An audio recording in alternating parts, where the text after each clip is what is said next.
বন্ধুরা, কোথাও গিয়ে মনে হচ্ছে যে না, অ্যানিমেল ছোট বাচ্চা ছিল।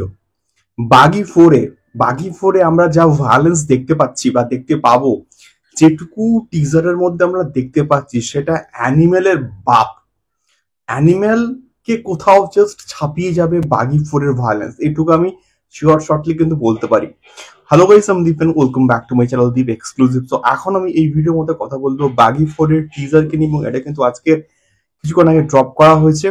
তো কেমন হলো? তো টাইগার শ্রফ আমার অত্যন্ত প্রিয় একজন নায়ক, মানে অ্যাজ এ অ্যাকশন হিরো হিসেবে তখন সে যে সমস্ত কাজগুলো করেছে সেই তার ভিত্তিতে আমি কিন্তু কোথাও গিয়ে বলছি। কিন্তু বর্তমান সময়ে সে অনেক খাজা কাজ কিন্তু করেছে, বাট এই কাজটা কোথাও গিয়ে প্রচন্ড প্রচন্ড সিরিয়াস একটা কাজ হতে চলেছে। যেভাবে টিজারটা শুরু হচ্ছে সেই মনোলগ দিয়ে, এবং তার সঙ্গে সঙ্গে আমরা সঞ্জয় দত্ত, এখানে সঞ্জয় দত্ত অসাধারণ লাগছে, অসাধারণ কিন্তু লাগছে। এবং তাকে যেভাবে আমরা কোপাতে দেখতে পাচ্ছি, এরকম করে করে ওই চাকু দিয়ে মারছে, এবং একজনের হাত থেকে আঙুল কেটে বেরিয়ে যাচ্ছে, একজনের সে পুরো হাত কাটছে। একদম লাস্টের যে দৃশ্যটা আছে না, ওই মানে কন্টিনিউয়াসলি চাকু দিয়ে মারছে এবং তার হাত কেটে বেরোচ্ছে এবং হাতের মধ্যে আগুন জ্বলছে, সেই আগুনটা দিয়ে আবার সে আবার সিগারেট খাচ্ছে।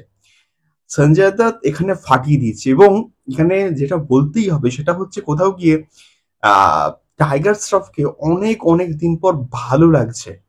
এবং তাকে তো আমরা বেসিক্যালি অ্যাকশন হিরো হিসেবে চিনি।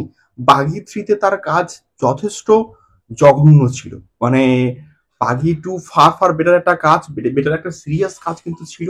কিন্তু বাঘি ফোরে তাকে আমরা প্রচন্ড সিরিয়াস একটা কাজে কিন্তু দেখতে পাবো। এবং এখানে প্রত্যেকটা অ্যাকশন সিকোয়েন্সের স্টেজিংটা, বাঘি বেসিক্যালি একটা অ্যাকশন থ্রিলার একটা প্রজেক্ট, তো সেখানে তো অ্যাকশনটা তো ভরপুর থাকতেই হবে। এবং বর্তমানে বলিউড যখন ভায়োলেন্স দেখতে পছন্দ করে, তো সেইভাবে ভায়োলেন্সওয়ালা ট্রিটমেন্ট তো অবভিয়াসলি রাখতে হবে। এবং এখানে দেখতে পাচ্ছি নায়িকারাও কিন্তু অ্যাকশন করছে, নায়িকারাও কোপাচ্ছে, পুরো মেরে ফাটিয়ে দিচ্ছে।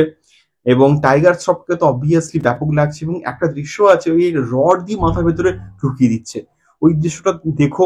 এবং তার সঙ্গে সঙ্গে ওই বাগের যে আইকনিক মিউজিক, সেই মিউজিকটা পুরো টিজারটাকে একটা আলাদাই কিন্তু মাত্রা দিচ্ছে। সেপ্টেম্বর মাসের 5 তারিখ কিন্তু কোথাও গিয়ে মুক্তি পাচ্ছে বাগি ফোর।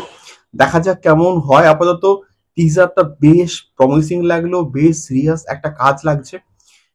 আশা করবো এখানে টাইগার শ্রফের একটা প্রপার কামব্যাক হবে। তোমাদের কেমন লাগলো অবশ্যই কিন্তু কমেন্ট করতে পারো। দেখা হচ্ছে পরবর্তী ভিডিওতে। টাটা।